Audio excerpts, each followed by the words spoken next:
দুর্ঘটনা ঘটে গেছে। অ্যাম্বুলেন্সের তলে দেখতেই পাচ্ছেন কিন্তু মোটরসাইকেল চাকার নিচে কিন্তু মোটরসাইকেল পড়ে আছে। আমরা আপনাদেরকে বিষয়টি জানানোর চেষ্টা করব। আমরা কিন্তু দেখতে পাচ্ছি মর্মান্তিক দুর্ঘটনা, অনেক দূরে কিন্তু অ্যাম্বুলেন্সের চাকার নিচে কিন্তু মোটরসাইকেল চলে এসেছে। আমরা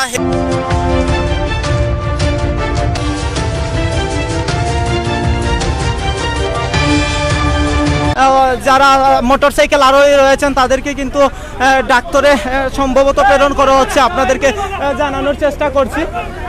দেখতেই পাচ্ছেন কিন্তু একটি টমটম গাড়ির মধ্য দিয়ে কিন্তু যারা অসুস্থ ব্যক্তি রয়েছেন তাদেরকে কিন্তু নেওয়া হচ্ছে। আপনাদেরকে এই বিষয়টি দেখানোর চেষ্টা করছি। যারা যুক্ত হয়েছেন অবশ্যই আপনারা আমাদের সাথে যুক্ত থাকবেন। কিভাবে ঘটেছে আজকের এই অ্যাক্সিডেন্টের ঘটনা আমরা আপনাদেরকে জানানোর চেষ্টা করব বিস্তারিত। কারণ দেখতেই পাচ্ছেন যে অ্যাম্বুলেন্সের চাকার নিচে কিন্তু মোটরসাইকেলটি ভাই কিভাবে কিতা হইছে? মানে আমরা অ্যাম্বুলেন্সে যাইরাম আর হে বেটা পুরা মানে গাড়ি একবারে বরাবর ধরাই দিছে। আপনারা কই যাইতা চাইরা? আমরা অভিগঞ্জ যাওয়ার পথে। অভিগঞ্জ যাওয়ার পথে আমরা সিলেট থেকে রওনা দিছি আর ও সাইকেল তার মানে পোয়া আর বাপ একসাথে বুঝুনি, তারা মানে বরাবর গাড়ি বরাবর তার আইছে সাইকেল লইয়া আর সাইকেল পুরা গাড়ির তলে, সাইকেল ডাইরেক্ট গাড়ির বরাবর তুলি দিছে তারা। যে সাইকেল আর ওই তান কোনানো যাইতা আসলা তাই সিলেট যাওয়ার পথে। সিলেট যাওয়ার পরে তারা সাইকেলের মধ্যে কয়জন আছে? দুইজন সামনে দাও কথা পাইবা। দুইজন আরোহী আছে, একজনও আছে। একজনও আছে। তাইনো বর্তমান অবস্থা কিটা দেখলা? অবস্থা আশঙ্কাজনক, মনে হয় না বাঁচবা করি। খুব আশঙ্কা। আঘাতটা মাথা। পরিচয় পাওয়া গেছে না? পরিচয় মিলছে না এখন। পরিচয় মিলছে না?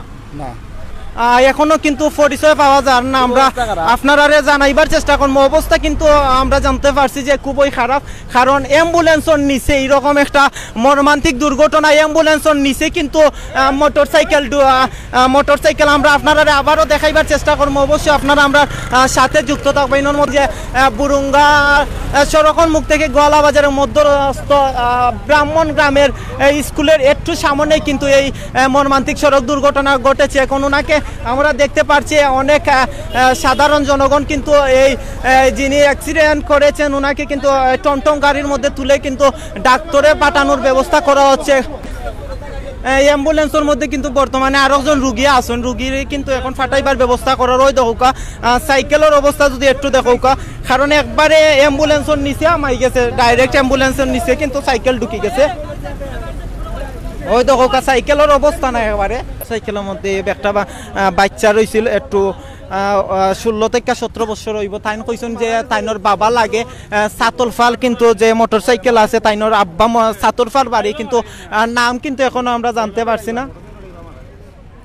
এখন পর্যন্ত কিন্তু নাম জানা গেছে না বা কিলা ঘটনাটা ঘটছে আমরা জানাইতে পারছি না। আমরা লাইভের শুরুতেও আপনারা দেখাইবার চেষ্টা করছিলাম যে অ্যাম্বুলেন্সের চাক্কার নিচে কিন্তু মোটরসাইকেল আছিল এবং ব্রিজের উপরে কিন্তু লাস্ট যে অ্যাক্সিডেন্ট মোটরসাইকেল আরোহী কিন্তু ব্রিজের উপরে আসলাম। আপনারা আবার আমরা দেখাইবার চেষ্টা করবো। সাতলফার যিনি মোটরসাইকেল আরোহী আসলা তাইনোর বাড়ি হইল সাতলফার, শুধু অতটুকু আমরা জানতে পারছি, এখনো কিন্তু নাম জানতে পারছি না।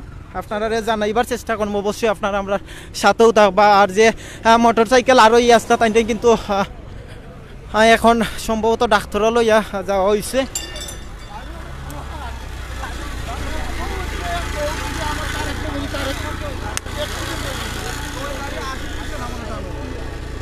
ভাই আসলা নিজের সময় অ্যাক্সিডেন্ট? আমি নিচে ছিলাম, গাড়ি খুব স্পিডে আছে তো স্পিডে আহে মনে দূরে বাইরে। কোন গাড়িটা স্পিডে আছে? ওই অ্যাম্বুলেন্স। অ্যাম্বুলেন্স না মোটরসাইকেল আছে? সামনে গেছে বলতে।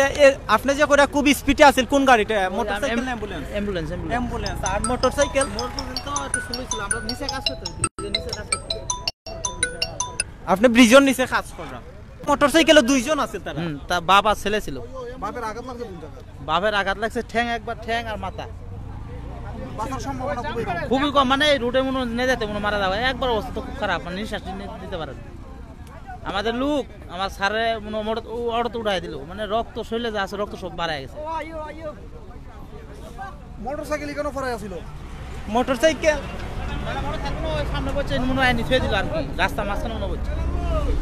দর্শক যারা আমাদের লাইভের সাথে যুক্ত ছিলেন, আপনাদের কিন্তু আমরা এখন পর্যন্ত কিন্তু আমরা পরিচয় শনাক্ত করতে পারিনি, কারণ যে সাইকেলের মধ্যে কিন্তু দুইজন আরোহী ছিলেন, তারা বাবা এবং ছেলে দুইজনই কিন্তু ছিলেন। এর মধ্যে কিন্তু আমরা ছেলের কাছ থেকে এতটুকু শুনতে পেরেছি যে তাদের বাড়ি সাতলপাড়, এতটুকু আপনাদেরকে জানানোর চেষ্টা করছিলাম। তো আপনাদের কাছ থেকে বিদায় নিচ্ছি। সবাই যদি কথাবার্তায় অনেক ভুল ত্রুটি হতে পারে, ভুল ত্রুটি হলে সবাই ক্ষমা সুন্দর দৃষ্টিতে দেখবেন। সবাই ভালো থাকবেন, সুস্থ থাকবেন।